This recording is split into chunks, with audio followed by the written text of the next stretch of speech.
Olá, meu nome é Eduardo Starosta e esse é o canal Fora de Curva. Gente, hoje nós estamos na segunda-feira, dia 9 de maio de 2022 e temos novidades aqui no canal. Eu recebi do meu grande amigo e mentor, o comunicador Júlio César Figueiró de Magalhães, uma sugestão para melhorar aqui o Fora de Curva.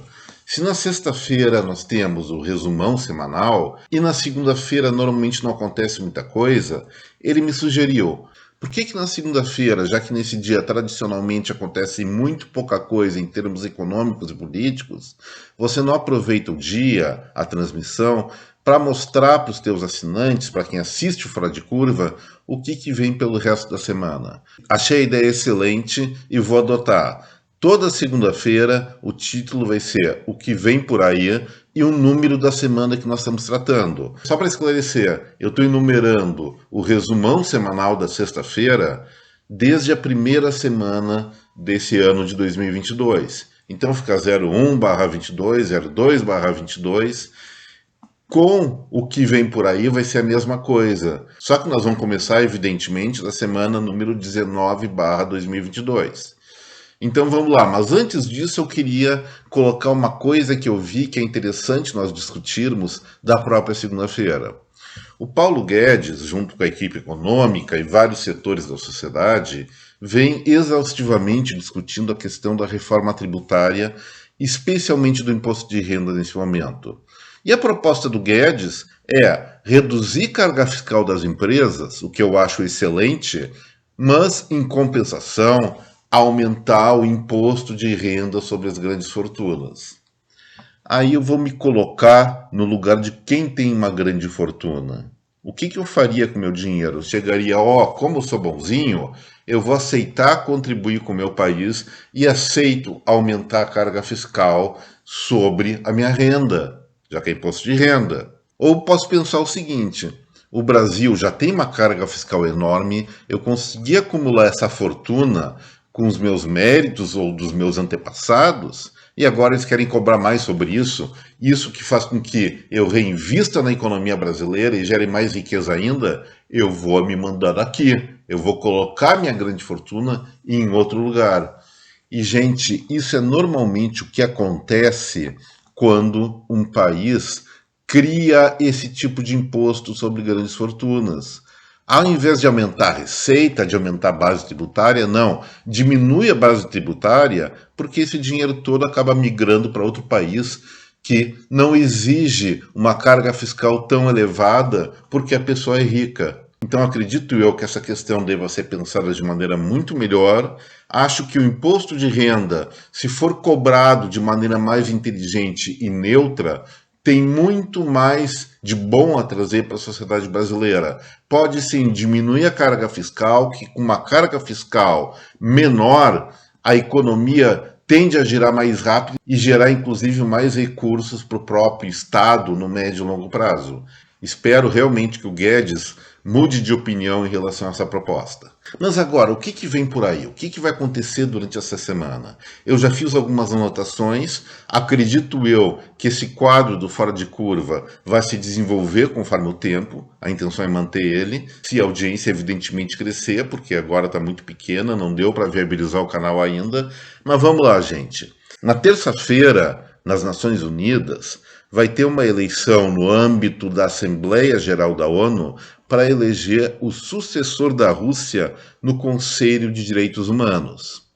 Evidentemente, a Rússia em guerra não está nem aí para direitos humanos, está bombardeando a Ucrânia à torto e direito, e isso mais significa uma punição simbólica, uma punição moral à Rússia do que algo efetivo que faça esse país desistir das suas intenções. O que nós temos que avaliar aí? É se a ONU realmente tem algum poder de, pelo menos, amenizar esse problema, esse combate que está tendo, pegando fatos, pegando coisas efetivas. Seguramente, nesse momento, a comissão, o grupo mais importante da ONU é o Conselho de Segurança, onde a Rússia tem assento efetivo e poder de veto. São mais alguns países, inclusive o Brasil, com assento provisório, acho que mandato de 2 anos ou 1 ano, não lembro. Mas o fato é o seguinte: qualquer proposta do Conselho de Segurança contra a guerra vai ser vetado pela Rússia e fim. Então, a meu ver, as sanções diplomáticas da ONU vão ser mais simbólicas que efetivas nessa questão de condenar a Rússia pela guerra com a Ucrânia. E, finalmente, é previsto para amanhã a divulgação da ata do Conselho de Política Monetária aqui do Banco Central. Mas isso pode não acontecer em função de os funcionários do Bacen terem retomado a greve na semana passada. Se sair ou não sair, eu vou dizer o seguinte: nós não estamos perdendo nada ou muita coisa. Afinal de contas, a postura do Bacen, a postura do Banco Central tem sido profundamente equivocada. Eles simplesmente vão justificar por que subiram a Selic a 12,75% ao ano e vão culpar a inflação mundial. E eu vou dizer, a inflação mundial não tem nada a ver com a política monetária interna. Enfim, não vai render muita coisa essa ata mesmo, melhor que nem saia. Na quarta-feira, nos Estados Unidos, vai acontecer uma votação bem importante sob o ponto de vista simbólico daquele país. A Suprema Corte norte-americana vem rediscutindo a questão do aborto, não no sentido se eles são a favor ou contra o aborto, mas sim qual a instância deve definir se o aborto é legal ou não. E provavelmente essa atribuição vai recair sobre os estados. Tem vários estados lá contra, outros a favor do aborto, conforme sua orientação, não é política, é uma orientação moral, vamos falar assim, uma orientação ética. Mas na medida que o Senado vai votar uma lei nesse sentido, que vai garantir ao nível federal o direito ao aborto, essa discussão ao nível dos estados provavelmente vai se tornar estéril. E como eu falei, isso envolve uma questão de formação ética, formação de costumes de um país. E isso, sim, merece nossa atenção porque nós estamos tratando do maior poder econômico e um dos maiores poderes culturais do mundo. E na quarta-feira também cabe destaque que vai ser divulgado aqui no Brasil o índice de preços ao consumidor amplo que é calculado pelo IBGE. É a inflação brasileira. Eu aposto que essa inflação vai ter uma razoável queda frente ao IPCA 15, que é aquela que calcula a inflação, o preço ao consumidor, entre o dia 15 de março e 15 de abril. Agora, esse cálculo que vai sair de 1º a 30 de abril e deve fechar em um patamar pelo menos um pouco menor, mas pela redução do preço, que ainda está alto, dos hortifrutigranjeiros, e também em função de uma estabilização dos preços dos derivados do petróleo, mesmo que em alta. A questão é, afora a alta que vai ter amanhã do diesel, que eu já falei, na segunda quinzena de abril, eu não vi pessoalmente nada de significativo em termos de variação de preços dos combustíveis no Brasil ao nível do varejo. Então, dado a estabilidade ou pequena queda até desses dois principais grupos de consumo do brasileiro, eu acredito que a inflação, o IPCA de abril, realmente seja menor do que o fechado em março, ou até em relação ao próprio IPCA 15, que nós conversamos sobre ele há 2 semanas atrás. Na quinta-feira, nós vamos ter aqui no Brasil também, pelo IBGE, o levantamento sistemático da produção agrícola. Será que a safra subiu? Será que caiu? Como é que estão os preços? Pelo que eu vejo, a safra deve ter registrado pequena queda, especialmente no sul, por conta da estiagem, no sudeste, por conta do excesso de chuva, mas isso aí foi compensado pela alta dos preços, dada a encrenca lá de novo entre Rússia e Ucrânia. E uma outra questão que é fundamental aí sobre a geopolítica mundial é que na quinta-feira o presidente da Finlândia vai comunicar a posição oficial do seu governo sobre a adesão ou não da OTAN. Se ele disser somos favoráveis a aderir à OTAN, não quer dizer que isso seja uma definição. Falta ainda passar por algumas instâncias ao nível do parlamento daquele país, mas vai sinalizar um aumento ou redução das tensões lá na Europa, em função da Finlândia ter mais de 1.000, acredito que sejam uns 1.200 quilômetros de fronteira com a Rússia, e essa adesão coloca a própria Finlândia na mesma situação da Ucrânia em função dessa guerra que está tendo. Segundo o presidente Vladimir Putin, uma das principais razões que justifica essa invasão é exatamente a aproximação da Ucrânia à OTAN. A Finlândia, aprovando essa adesão, ela vai estar, sim, desafiando a Rússia, mas ela tem bons motivos. Na primeira parte do século passado, inclusive, a própria União Soviética invadiu várias vezes antes da Segunda Guerra Mundial e até durante esse país, pegando mais ou menos 11% do seu território. Então, os finlandeses, assim como os suecos, têm sim o que temer dessa postura nova da Rússia em relação a uma política mais contundente para evitar o expansionismo da OTAN. Então os nervos na Europa essa semana vão continuar à flor da pele. Já na sexta-feira, temos 2 eventos, pelo menos que eu registrei aqui. No Brasil, nós vamos ter a divulgação, de novo pelo IBGE, que trabalha bastante, do desemprego do primeiro trimestre de 2022. O que acontece? A PNAD, que é a pesquisa que calcula a taxa de desocupação do Brasil, ela é feita trimestralmente.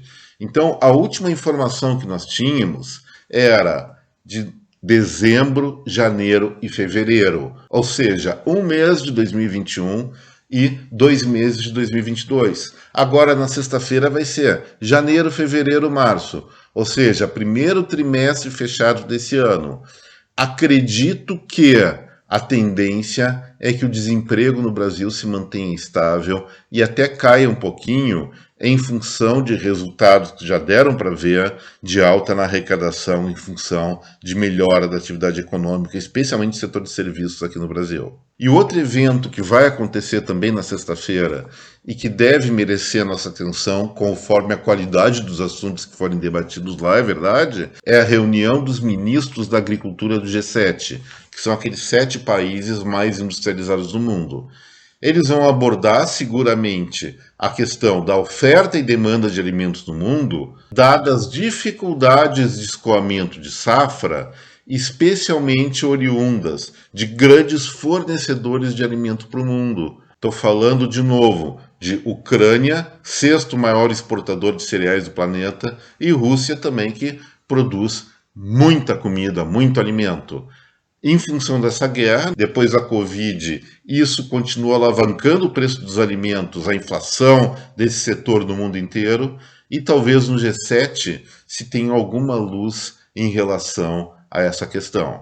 E agora, para finalizar o Fora de Curva, eu queria comentar uma coisa, não vai ser propriamente dito uma piada, mas é alguma coisa meio fora da curva mesmo, meio fora de curva. Tem uma previsão divulgada pela CNN que em 2030, o mundo vai ter pelo menos 1 bilhão de pessoas obesas. Bom, eu já garanti meu lugar nessa população que está deixando de ser pelo menos uma minoria tão grande. Mas o que é mais interessante é que essa obesidade não é em função da riqueza, e sim da pobreza pessoal. Segundo o Atlas Mundial da Obesidade de 2022, que foi divulgado ontem, domingo, as maiores taxas de crescimento de pessoas com obesidade estão exatamente em países de baixa renda. Será que os países pobres têm mais gordinhos porque se come melhor nos países pobres? E os países ricos fazem mais esporte, não sei o quê? Não, gente, não é isso. Provavelmente é que nos países pobres as pessoas priorizam o consumo calórico, enquanto nos países de maior renda, a prioridade são alimentos mais seletivos, com priorização de proteínas, vitaminas e todas aquelas coisas chatas que os nutricionistas nos mandam comer ao invés de um bom arroz com feijão. Mas o fato é o seguinte, a maior parte dos gordinhos vai estar nos países pobres, e isso é uma questão muito séria que deve ser refletida aqui no Fora de Curva. Gente, por hoje era isso, espero que vocês tenham gostado desse vídeo com esse novo formato para segunda-feira. E se gostaram, por favor, deixem seu like, se inscrevam aqui no nosso canal e compartilhem esse vídeo com essa rede de contatos. Mais uma vez, muito obrigado pela atenção, até breve, forte abraço a cada um de vocês, tchau!